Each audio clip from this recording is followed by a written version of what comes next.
We have the roll call, please. Commissioner Smith is absent. Clute? Present. Bragg? Here. Harvey? Here. Mayor Robish? Present. Please join me for the pledge.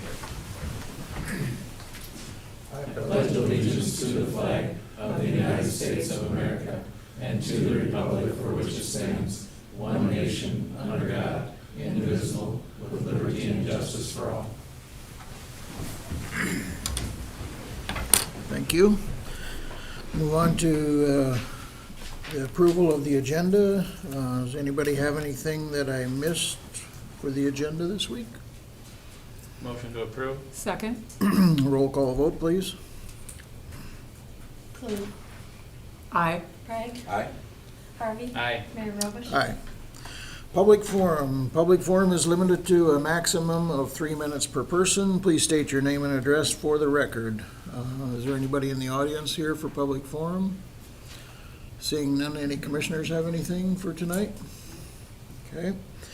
We'll move on to the consent agenda. Matters appearing on the consent agenda are expected to be non-controversial and will be acted upon by the commission at one time without discussion unless a member of the commission requests an opportunity to address any given item. Items removed from the consent agenda will be discussed at the beginning of the formal items. Tonight, our consent agenda consists of 4.1 minutes of July 21, 2025. 4.2 personnel items. Approve the full-time status of Wanda Barthelman, Executive Secretary for Finance and Governing Board, for completing her probationary period, making her eligible for supplemental benefits. And number 2, approve Artesio Escobar Solanic as a swimming lessons instructor for obtaining his WSI certification. 4.3, fuel quotes for city departments. 4.4, raffle number 1, submitted by the Huron Elks Lodge 444. The event start date August 15 for a gun raffle, 6-month duration. And number 2, event start date September 27 for cow pie drop, a 2-month duration. 4.5, raffle permit submitted by the Little Blossoms Learning Center for Chase the Ace to be held at the 21st Street Casino beginning July 30th, 2025. 4.6, fireworks public display permit submitted by Mike Hofer for an event at the South Dakota State Fairgrounds on August 2nd, 2025. And 4.7, payment of the bills. Move to approve the consent agenda. Second. Roll call vote, please. Clute? Aye. Bragg? Aye. Harvey? Aye. Mayor Robish? Aye. Moving on to petitions and communications. Tonight, we have 2 reports. The first one coming from a semi-annual update from the South Dakota State Fair. And I see we got the boss, Peggy Besh, here tonight. Hello, Mr. Mayor, Commissioners, city team members. First of all, I'm dressed very casually today. I've been fetching and toting, so I'd like to be a little more business attire, but so forgive me, but thank you. Well, thanks for having us here today. I thought I'll kind of fill you in on some of the great things happening on the fairgrounds. So first, hopefully everybody has received an invitation to the Shed grand opening. Will be on Thursday, August 28th at 2 p.m. So invitations went out last week, so y'all should have received one, so we hope you can join us. We're really excited that we'll be able to fold open class sheep back into the fair because they've been showing pre-fair, so we're happy about that. I ran into a gentleman the other day who stopped to tour the barn, the shed, and I said, you know, this has been talked about for 10 years that I've been there, and he's like, 10 years? It's been talked for 30 years. So thanks for helping this vision become a reality, because certainly you provided a lot of support for this project. When we built this facility, of course, it was built to house open class sheep during the fair, but I'm excited to announce that we do have our first national show booked. We haven't signed the dotted line yet, but they have the contract, and so we'll be announcing that soon. And equally as important is we have a second national sheep show that You need the pen? we're pending the contract, so. Sign that that's- line. I know, so we're excited about that. Maintenance and repair projects, it seems like there's always something going on out there, so the dairy barn got a new roof, much needed new roof, and that will help with it was insulated, so that should help with the livestock that is housed in that facility. Dakota Land Museum is getting a new roof as we speak, and they've had to contend with some of the rain last week, but they've been troopers, so that should be done by the end of this week, we hope.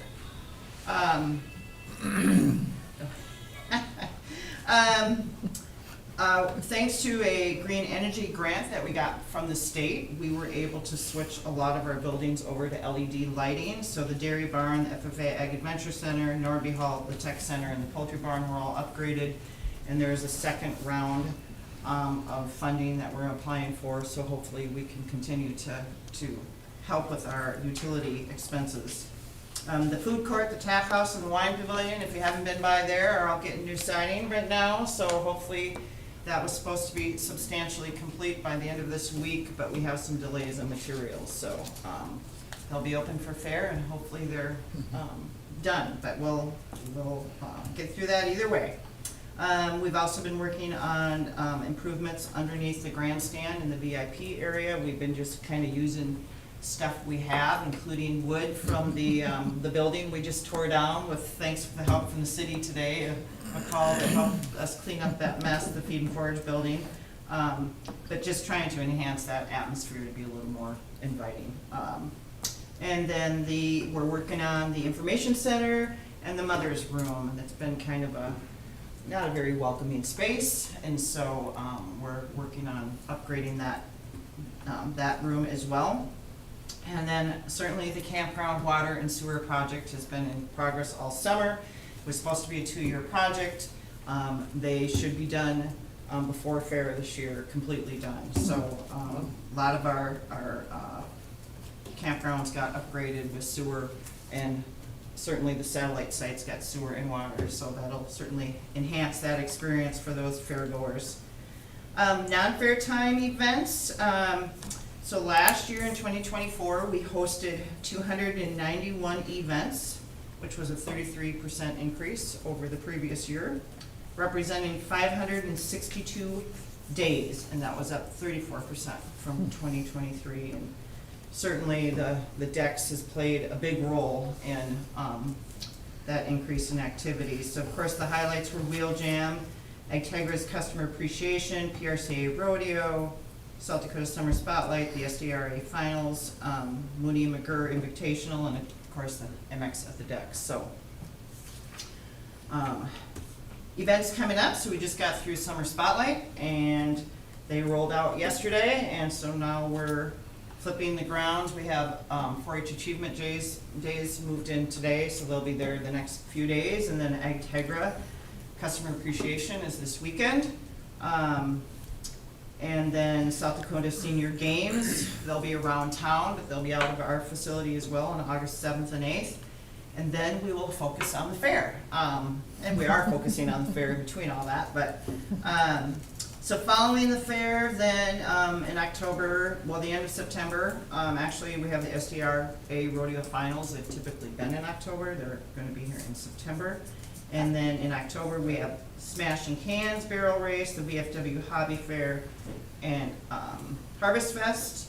And then we are super excited, if you did not see the press release, we announced SODAC Nationals. So that is going to be our own national event.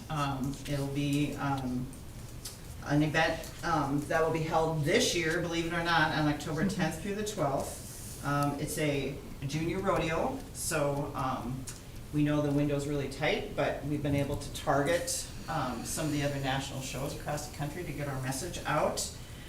So the State Fair Foundation is actually going to function as the producer of that show, so they're basically renting our facilities from the State Fair just like any other producer would. And we're targeting ages 10 through 18.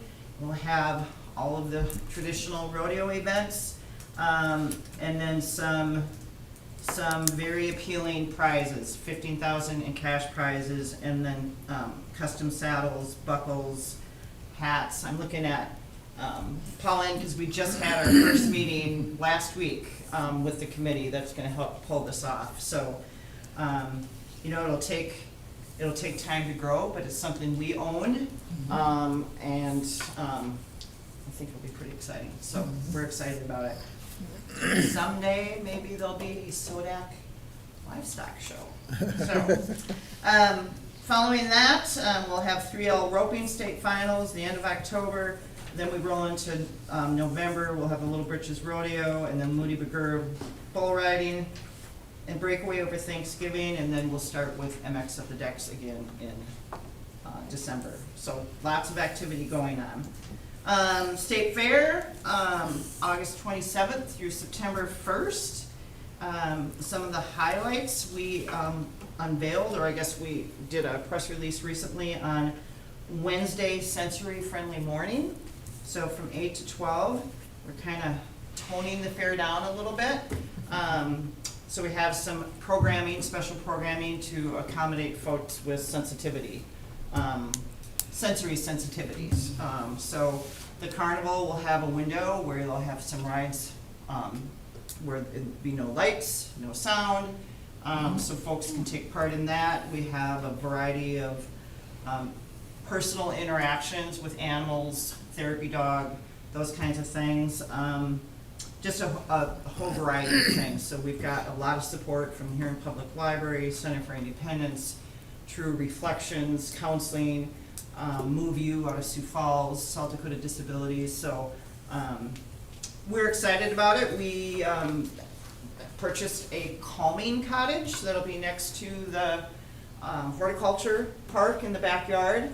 And so we'll be furnishing that with just a cozy place if someone needs to desensitize in a sense or needs to calm down. That'll be a place where the lighting will be appropriate and be air conditioned. And so we'll continue to grow this. This will be our first year, and you know, we're a month and a half from fair, so we don't have a lot of time to really promote it, but we've had a really tremendous response from folks, including a school special ed class. So we're excited about it. So we'll continue to work on it and have it grow. Let's see. America 250 celebration next year, 2026. America will be celebrating its 250th year, and we were prepared to, we had plans that we were working on for next year. However, we were asked from the national level all the way down to state fairs across the country. If your state fair takes place after July 4th, 2026, they asked us to kick it off this year. So we shifted gears. We got a bunch of things planned. So we'll have the, let's see, the America's Ag Amazing Race, the Great American Animal Calling Contest, the Great American Pie Eating Contest, the Great American Hot Dog Eating Contest. The mayor is going to be one of our celebrities in the pie eating contest. Thank you, Mayor. Shuck Yeah, the Great American Corn Eating Contest. Then we'll have the America 250 Passport, which people can go on their own and learn things about U.S. history, but also about South Dakota's history. And then Sunday, August 31st, we're doing Red, White, and U Day. So we're encouraging people to dress up patriotic, and they will have a chance to win prizes. When they come through the gate, they'll register, and so we've got lots of prizes. And then we will also be unveiling the South Dakota America 250 commemorative beer from Platt Brewing Company. So they're going to be unveiling that at 12:30 on Saturday, and then we'll have free samples, and then if you really like it, you can wander over to the tap house and have a little bit more. So that's just some of the highlights. Yeah, it'll be a good time. I forgot to mention, and I don't have all the details, but I will mention that we are doing a promotion on Wednesday. I think it's from 11 to 1. We are inviting the community and surrounding communities to come out to the fair, free admission, free parking on grounds for lunch. So if you come during that time, you can come park at gate 6. We'll let you get in, have a special spot for you. You can go visit the vendors and then go back to work. So you'll be hearing more about that. And then football at the fair. We started this a couple of years ago. So we're excited. On Saturday, August 30th, we're going to be broadcasting the USD Iowa game at 2:30. And then the SU Sacramento game at 6 p.m. in the Tap House. So grandstand, 2 nights of Red Wolf Construction, Tough Heat'em and Bull Bash, Wednesday, Thursday, Larry the Cable Guy on Friday, Lee Bryce on Saturday, the All-American Rejects on Sunday, and then a truck and tractor pull on Labor Day. And I am going to skip over some of this stuff. Let's see. People always ask me about food. We have a few new food vendors, but I will tell you that the one that I'm excited about has alligator bites, Cajun catfish, frog legs, crawfish, deep fried okra, and more. So that'll be fun. The last thing I'll just mention are there are several ways for people to save money. So I would just encourage people to go to our website. There's ways you can save at gate admission, carnival, there's coupons, there's just a variety of things. So again, I would just encourage people to go to the website. Our event guide will be coming out soon. So of course the whole schedule and all those things are in there. And then of course, as always, we're always looking for gate workers, beer garden attendants, wine pavilion attendants, and shuttle drivers. So if anybody's looking to make a little extra cash. And lastly, I just want to say I cannot thank the city enough and all the departments that support us and how you support us. There are so many things, whether it's Park and Rec, the street department, the traffic department, Dale for the solid waste department. I mean, seriously, I don't think we could, it's just great to have that relationship and to know that we have that support. So I thank you very, very much on behalf of our team and our commission. So, any questions? Well, not a question or anything, but a comment, and I'll tell you, it's very, very encouraging to see all the progress of the state fair. The last 2 years, but especially this year, my goodness, the campground, and then you drive through there and you see those buildings getting updated and whatever, and it's easier to help when you see that going on. Yeah, Thank you. it's very good, very encouraging. Takes an army. I'd Yes. like to just add, the 50-year class of '75 was in town this last weekend, and I had some comments about how wonderful the fairgrounds and the city looks. In fact, several people said, we didn't hear one negative comment about the community. Everyone was very optimistic That's and awesome. commenting on the fair. And it does look good. We went out for pancakes yesterday, and it's a lot of people working on Sunday and getting it ready. And thanks for all you do, Peggy. Thank you. And your Downtown looks team. great, too. I mean, yeah, Yeah, so. All right, thank you very much. All right, next we have 6.2, the semi-annual update from Greater Huron Development Corporation. Tonight we have with us the Executive Director, Ted Hayter. Ted, Right. pretty tough act to follow, but what do you got for us? Well, somebody has to be next. And tonight it's me. Mayor, commissioners, thank you, city staff, for having me tonight. Greater Huron has 3 primary focus areas. Those are housing development, downtown redevelopment, and workforce development, and we're into a few other things as well. So we'll start with a few things we've done in housing.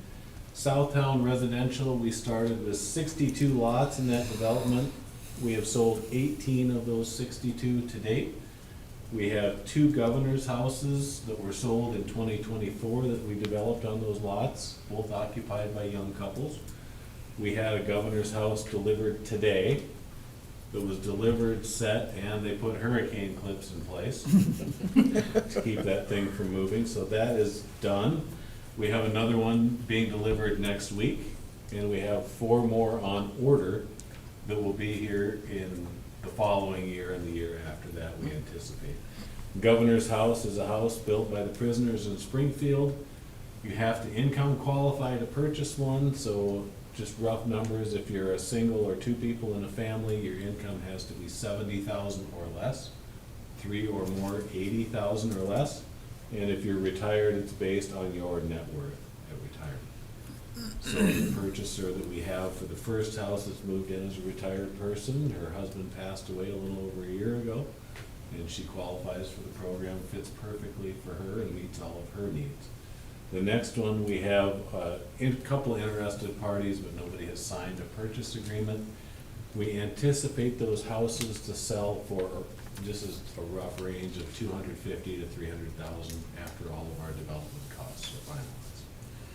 That will be a 1,200 square foot house with an attached two-car garage and a full basement underneath, but the basement will not be finished.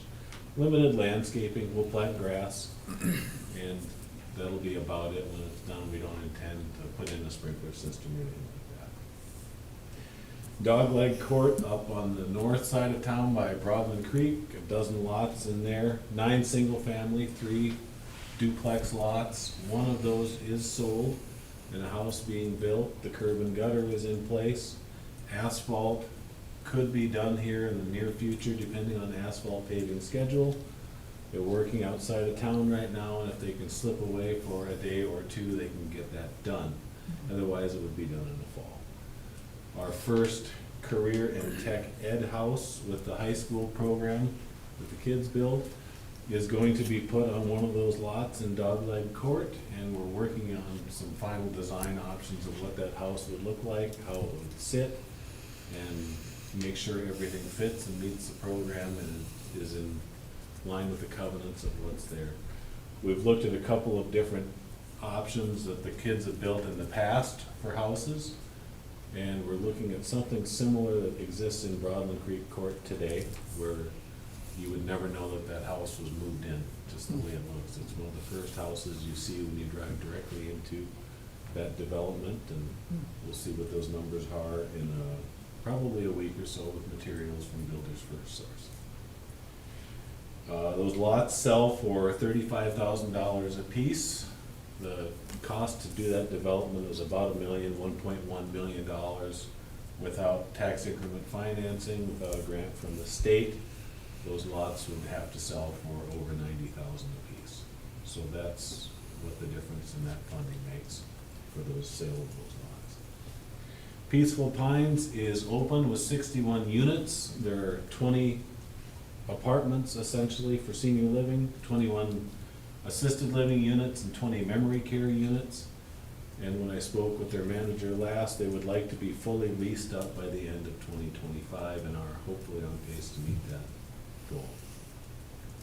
And then we also have approved, our board of directors approved a new housing study for the Huron area to be completed by a contractor that we will pick here within a couple of weeks, and will probably take 6 months or a little more to complete.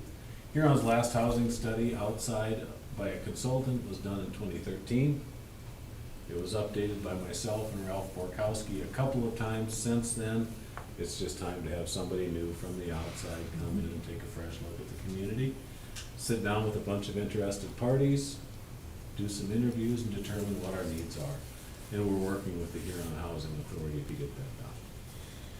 Downtown, we did some number crunching. We came up with just over $1.4 million in direct investment that Greater Huron has made into downtown Huron. In facade grants, we're over $150,000 in facade grants we've awarded, 21 facade grants. We've done building painting, Omar's painting, and Sherwin-Williams made a great deal to get a whole bunch of painting done for building owners on Dakota Avenue. And a lot of those things are very noticeable. The movie theater looks totally different. There's a whole lot of other properties down there that you'll notice the new coat of paint. You can thank Omar and you can thank Sherwin-Williams for the effort they helped us complete. Signs, Merle Norman and Office Peeps have a 3-foot square, 3-foot circle sign in front of their building. We helped pay for those. We paid for the bracket and the sign. The business owners paid for the business logo on those signs. Dakota Energy installed the signs, and we had a local manufacturer do some work and powder coating to make sure that the brackets will hopefully, if we get hit by this derecho, hold up. Business recovery loans, we have a no-interest loan for 18 months with no payments for the first 6 months of up to $6,000. We've made 3 of those loans for the downtown businesses that were impacted by construction of Highway 37, and that program is still available if somebody needs funding assistance. And then the dusting off Dakota celebration that popped up pretty quick. We participated in some contribution of funds, and then we also managed funds. There were a lot of people living in Huron and former Huron residents that committed funds to that project. So we're thankful to everybody that donated. Hopefully in the future, we're out of that business of managing those funds, but the way everything got put together, it made a lot of sense for us to help that way. Workforce development, we continue to work with the Huron School District and surrounding school districts on career and technical education offerings to meet the needs of students and our area employers. And then we also sponsor the Huron High School Career Fair and Expo, which gets larger and larger every year.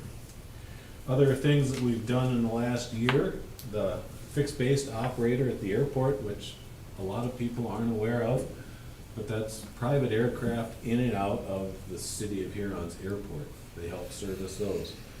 We transferred ownership from what was Revy Aviation to the new owner of Wild Air Services to continue operation of our FBO at the Huron Airport. The executive building, the former Countryside Dental building right next door to Manola's Grocery, has quite a different look to it. We don't own it anymore. We sold it to Randy and Brittany Newhart, and they are doing amazing things with that building, and it will be largely commercial lease space. The Huron Housing Authority, we partner with them on the rehab specialist program for low-income people to do renovations to their homes. Huron Housing gets grant money through the state of South Dakota, but they can't get access to that money until the project is done and the contractors are paid. So we essentially are a line of credit for them with no interest. We pay the contractor until they get the money back, and then they submit repayment to us. We hold money for them for about a month, maybe 2 months at a time until a project is reimbursed. Similar thing with the Isaac Walton Gun Range project that has taken place. They've got grant money through the state. They can't get it until the contractor is paid, so we pay the bills. They get the paper processed at Pier, and then we get reimbursed when they get reimbursed. We have a prospect for our spec building out by Lankota, local business looking to expand. Nothing specific to announce yet, but it's a good prospect, a good solid business. It would be a great fit for what we have out there. HOSA is the Health Occupations Program with the high schools in the area. We sponsor a mini camp. There's a state HOSA competition every year. This is in conjunction to a similar event, and it helps those kids prepare for health occupations in the future and prepare for that state competition. We sponsored the Korean soccer tournament that was in town a couple of weeks ago, right around the 4th of July and dusting off Dakota time. And then the last thing I'll mention is that we planted 250 trees near Peaceful Pines in preparation for the Emerald Ash Borer. Our intention is to give those to the state or the city park and rec department for replacement of trees as that becomes a necessity, which unfortunately I think is sooner than we think will happen. That would conclude my report, if there's any questions. I have a question, Yes. Ted. A couple weeks ago, Amy was here with Huron Housing. Do you know if they've been able to hire a housing rehab specialist yet? She announced at that time they were advertising. I don't know if they have or not. I Okay. haven't spoken to her. They haven't? Okay. Okay. Thanks. Ted, you were saying also, just 2 signs downtown for all those businesses? 2 signs have been put up. There are about 30 signs, Well, that's what I was thinking. 30 businesses that have taken advantage of it. Thank you for asking that question. So we're paying for the sign, essentially the hardware. Yeah, They're paying for the graphic and then Dakota Energy But doing the installation. 2 are up then, Yes. and they'll all be the same? They'll either be a circle or a square, about Circle. 3 feet in diameter or 3 feet square. It's just kind of a nice, elegantly simple sign design. that Guess I will be- haven't noticed those two yet, but, Yeah. The Merle Norman is just an M and an N. It's just real classy. It's gonna be a really nice look Yeah. once we get the rest of those done and installed. I was in a meeting with Heather Burns, and she indicated the delay is because it takes a lot more to install those signs on the brick buildings, and they needed some large bolts and metal plates, and sure. took a little bit more. The bracket that came on the sign was a little bit wider than my cell phone Oh, and about 3 feet tall. I see. So one of our local manufacturers designed, built, and powder coated larger brackets that will be sturdier. And they've done those first 2 at Merle Norman and Office Peeps as their test That's good. projects, just to see how the install would go and how sturdy it would be. Sure. And again, knock on wood, hopefully Yeah. we don't get a test. That's been just exciting, but, you know, the businesses pay their portion, the city, obviously, we did our part with the permitting. Mhm. GHDC did their part, but then, yeah, there's been 2 local businesses that have stepped up. Yeah. You know, again, Dakota Energy's not really in the sign hanging business, that's not, but they've stepped up and said they do that, and again, our local manufacturer that, you know, took that upon themselves to reinforce all those brackets, so it's been kind of fun to see. It's one of those things we talk a lot about in Huron, how when projects like this come up, everybody works together to make it happen, and this has been a pretty fun example of that. And a whole lot of credit to the city of Huron, Heather Burns, Jeff Bonnell, for everything that was done for dusting off Dakota. A lot got done in a short amount of time that people aren't aware of. And Yeah. everybody that was asked to do something said yes. And it's not that way everywhere. My counterparts throughout the state constantly tell us how lucky we are in Huron to have the situation that we have. So I thank all of you for everything you do. Well, thank you also, Ted. Thank you for your report. Yes. Thanks, Ted. All right, moving on to departmental items. 8.1, consider request for the addition of 1 full-time solid waste maintenance position for the solid waste department to post this position internally within city departments in accordance with ASME bargaining agreement Article 10, Section 10.2, as well as advertise externally to fill this position. So we have with us tonight Shauna Starrett, HR Director. You want to take over? You want to take the lead? Or we have the Superintendent Dale Fortin with us also? I thought I pleaded my case. We'll tag team. Go ahead. Thank you, Mayor, City Commissioners. This request stems from last week's work session regarding the expansion of our solid waste facility, increased customer service, and the need to add some staffing to just ensure that we can continue with the great customer service and that's out there. So this request is to add a solid waste maintenance 1 position. This is an entry-level position for the remainder of 2025. So with that, it would be, a union eligible position. We would follow contract by posting the position and then advertising outside as well. So with Dale's input too, with the need for additional staff at the facility, I recommend moving forward with this position. Okay. I would move to approve the addition. I will second.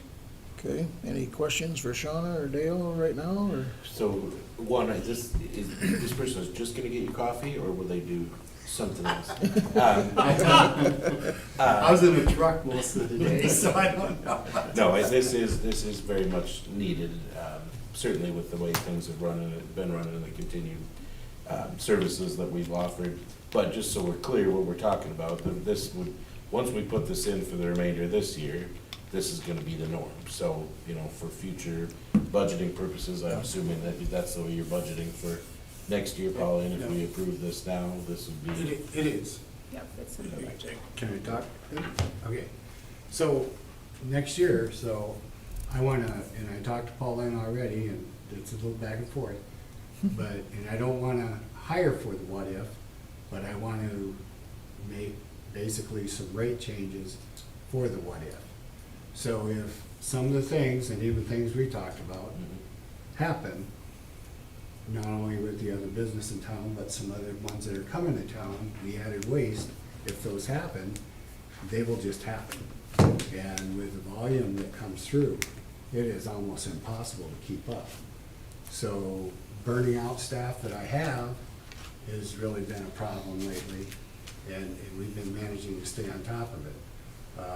Me and Pauline will go through rates and decide. I don't think that the residential collection rate is the problem. It's more our facility and people utilizing the rubble and the, bringing in the waste there. So that's where we'll have to, and also, we've already started some of the roll-off.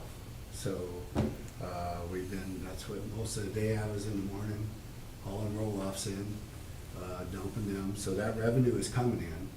It's just that I need to get staff to help do that so we can keep on top of the other things. So, like I say, right now, I do want to, just to manage what we're doing. I've been having 2 semis on the road, 3 days a week, and then 2 days a week I can, have one.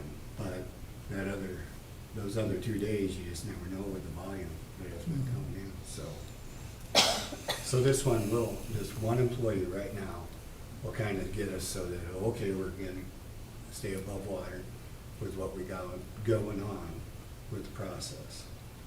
And then, like I said, next year, working with Pauline, we can kind of gear up for the what if on rates and what we may need to do. So, Yeah, just want to be clear with that, so everybody understands what we're doing, what this means long term. Anybody else have any questions, or do you have a target date for this? Or when you're gonna close, you're gonna open this? What, do we have a closing date, or? We will post tomorrow in city departments and advertise online. It would be great to be able to have someone on Before board. fair. Before fair. Before fair, or September 1st, at the latest, mid-August, hopefully. I mean, as soon as we get, I don't know what the posting internally is, but It's, If yeah. we- it if takes we a do week. that internal posting and we say in 2 weeks, total. Hope to get some And we have applicants. some, as soon as we have some applications, I'd like to pull them in, Okay. go through the interviewing, as we know if you get some in, especially if they have the CDL. Right. I mean, that's the big thing. Yeah, So if they have that CDL and that experience and ready to go, that's what I'm looking for, so. okay. We definitely, and if we pull somebody from another department, that'll be surprising, but, Well, you never know. never know. Yeah. Government moves a little slow, but 3 to 4 weeks. Be the minimum amount of time. Okay. It'd We be won't- nice to have someone before fair It would be when we nice, start. yes. it We would. won't hire someone until we start asking, so. There you Yeah, go. First yeah, step, you yeah, go. this is step number 1. Anything else for these? No. Let's do a roll call vote, please. Clute, Aye. Craig, Aye. Harvey. Aye. Mayor Robish. Aye. Thank you, guys. Moving on to 8.2, consider fire department request for water rescue gear at a cost of $4,319.46 to be purchased with second penny reserves. And our fire chief could not be with us tonight, so he asked me to, if you remember, Rich, you weren't here last week, but did you hear that on the phone? Okay, so this is what Fire Chief Miller came to us with last week, and he had Dave Jensen with the dive team, and he filled in the difference. Together, they filled us in on the difference of the duties of each one, and so tonight we're bringing this for official passing or rejection, I guess, either way. Move to approve the request and for the, move to approve the fire department request with second bank reserves. Okay. Second. Any questions? Roll call vote, please. Clute, Aye. Craig, Aye. Harvey. Aye. Mayor Robish. Aye. Moving on to 8.3, consider memorandum of understanding with Dakota State University to assist with cybersecurity initiatives stemming from the State Bill 187 being passed by the legislation, and authorize the mayor to sign. And we have Chad Morgan already on his way, and he's going to explain this for us. Real quick, Yep. there's not much to it. Last year, the Senate passed, as Senate Bill 187. The governor is working on a way to try and get all of the cities safe, all the municipalities, county governments. So this came as part of that with some money that was directed towards an initiative to make a governing body to develop and design some areas that they feel that all cities either fall short of or might need a second set of eyes to take a look at what they have in place, and that's really what this is about. The memorandum is to have DSU, who operates in this capacity as Secure SD, take a look at some areas that we've already done some of these updates or made these changes to, but it's things like making sure that our websites aren't .coms, they're .govs, so we are identified a little bit better, a little more noticeable, and a little more secured as compared to what a business domain looks like. Also our email systems, and then our firewall capacities, and make sure they just kind of give a look over, make sure there isn't anything we're missing, and let us know what changes might need to be made to some things. So that's Okay.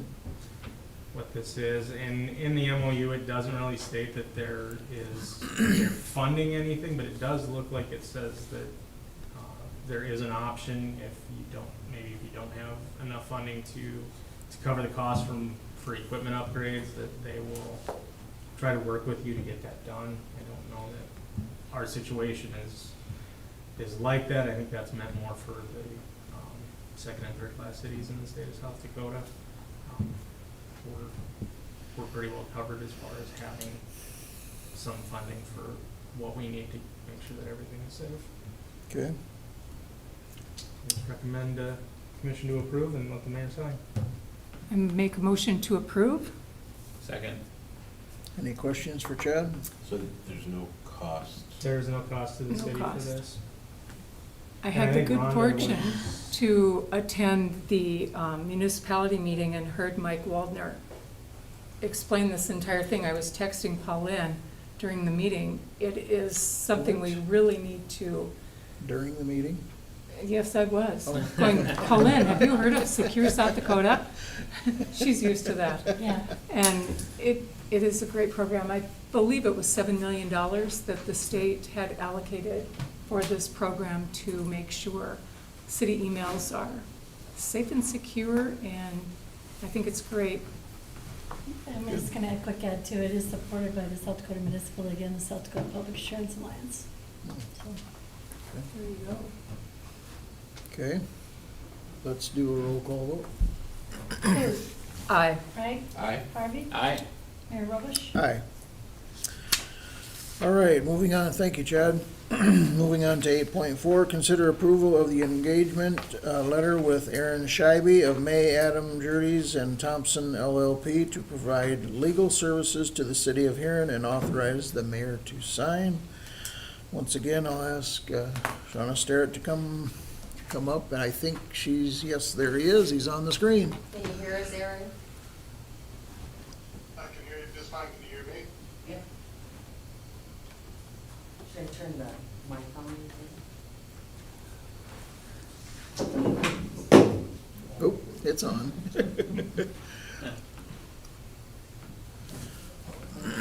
Hold on, I need to make an adjustment to my speaker.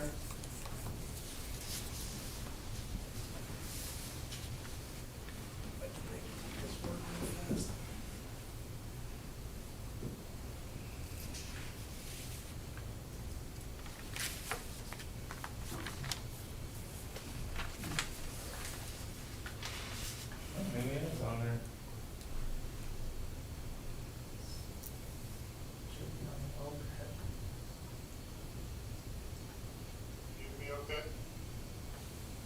Yeah. Yeah, That- I that'll think so. work. I think so. You could turn one of the mics on, just put a time in there. No, that's not perfect. Yeah. Chad doesn't like workarounds. No, not really. It needs to work right. All right, well, thank you, Chad. Thank you, Mayor and City Commissioners. It is with great pleasure that the RFP process for city attorney services is coming to a close. This has been a long process. I want to thank you, every one of you, Pauline, also for all your help throughout this process.